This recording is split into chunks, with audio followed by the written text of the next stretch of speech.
Hello all, welcome to cine gallery 7. And finally Kingdom movie review గురించి అయితే మాట్లాడేసుకుందాం.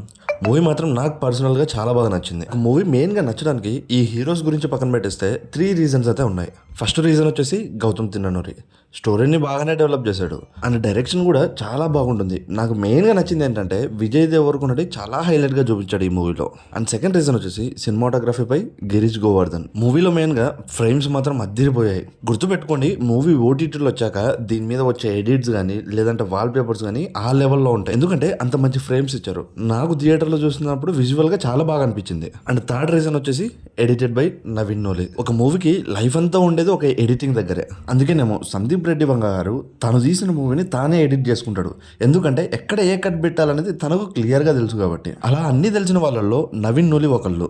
నవీన్ నులి ఒక మూవీని ఎడిట్ చేస్తున్నాడంటే డైరెక్టర్ విజన్ ని అర్థం చేసుకుని ఎడిట్ చేస్తాడు, అందుకే మూవీ అవుట్పుట్ అంత బాగుంటుంది. ఇక నెక్స్ట్ మనం యాక్టర్స్ అండ్ మ్యూజిక్ గురించి మాట్లాడేసుకుంటే, యాక్టర్స్ విషయానికి వస్తే విజయ్ దేవరకొండ బాగానే చేశాడు. తన ప్రీవియస్ ఫిల్మ్స్తో కంపేర్ చేసుకుంటే ఈ సినిమాలో చాలా బెటర్ అనిపించింది. అట్లీస్ట్ ఇప్పటి నుంచైనా తనకు మంచి హిట్స్ పడతాయని అనుకుంటున్నా.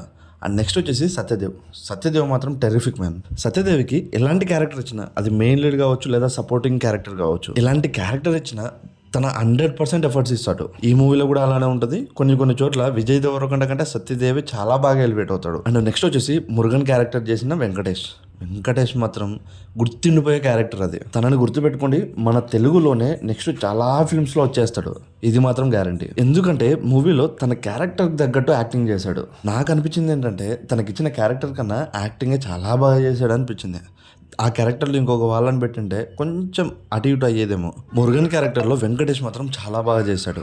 అండ్ నెక్స్ట్ వచ్చేసి హీరోయిన్ భాగ్యశ్రీ బోర్సే గురించి మాట్లాడుకుందాం. నాకు తెలిసి సినిమా మొత్తానికి ఒక 10 to 15 minutes ఉంటుందేమో, వీలైతే ఇంకా దానికంటే తక్కువే ఉండొచ్చు. నాకు తెలిసి వీళ్ళు సెకండ్ పార్ట్ ముందే ప్లాన్ చేశారు కాబట్టి ఈ ఫస్ట్ పార్ట్లో భాగ్యశ్రీ బోర్సే క్యారెక్టర్ కొంచెం తక్కువ చేశారు అనుకుంటున్నాను. సెకండ్ పార్ట్లో ఆబ్వియస్లీ హీరోయిన్ మధ్య కొంచెం రిలేషన్ పెరగవచ్చు, లవ్ ట్రాక్ నడచవచ్చు, ఎమోషన్స్ ఉంటాయి, అన్నీ ఉంటాయి సెకండ్ పార్ట్లో నాకు తెలిసినంత వరకు. ఇక నెక్స్ట్ అన్ని సపోర్టింగ్ రోల్స్ కూడా వాళ్ళ 100% ఇచ్చారు. ఇక ఫైనల్ గా మన బక్కోడు అనిరుద్ గురించి మాట్లాడుకుందాం. ఓవరాల్ గా మూవీలో కిక్కిచ్చే బీజిఎమ్స్ చాలా తక్కువ ఉన్నాయి, కానీ రగిలే సాంగ్ మాత్రం హైలైట్.